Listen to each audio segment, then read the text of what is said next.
barnaamijkeena maanta waxa aynu ku eegi doonaa yaxaas ugaarsanaya lo' dibadeed. dhulku uu rooban yahay, biyuhuna waa kuwa meel walba fadhiya. maanta yaxaaskii gurigiisa waxa ugu yimid cunto diyaara oo cagaha ku socota.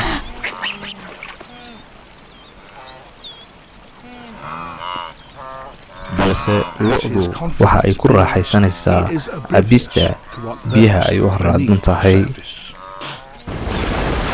waxa bilaabmay ugaarsigii yaxaaska. lo'dii way cabsi diday.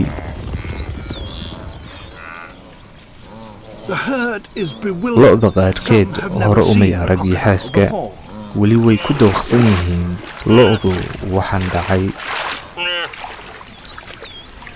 kaasina waxa uu ahaa oo keliya weerarkii koowaad, balse maxaa xigi doonaa?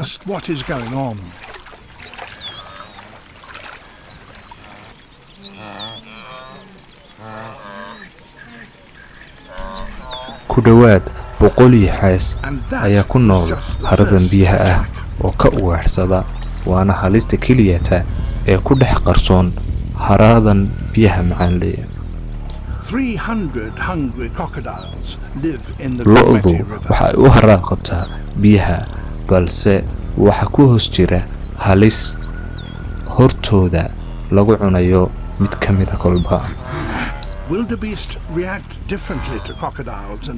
lo'du iyadoo taxadar iyo baqdin ay ka muuqato ayay biyaha qayb ugu soo laabanayaan. The calf's desire to quench his thirst overcomes any fear he may have. yaxaaskuna wuu iskala qaybiyey. waa ugaadhsade xariif ah yaxaasku. weerar ayuuna qaadi karayaa waqti walba haddii uu quuso ama biyaha hoos u galo. They are intelligent hunters plotting their attack with precision.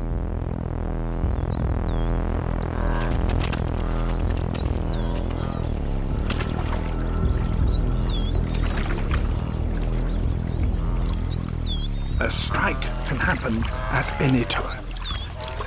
markan waxa ay qabsadeen lo' aad u badan yaxaaskii.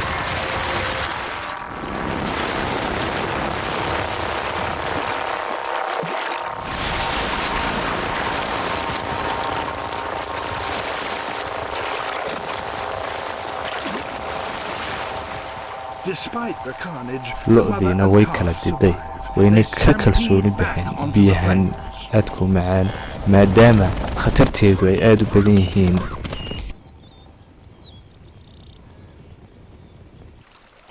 yaxaas kasta oo haya lo'dii uu soo ugaadhsaday waxa uu imanaya 10 kale oo yaxaas ah si ay u qaybsadaan una jarjaraan hilibka lo'dan xubin.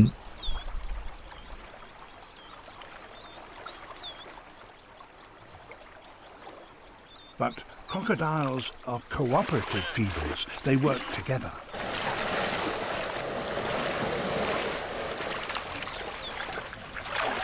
The death roll. runtii waa ugaadhsi cajiib ah. But aggression can spill over.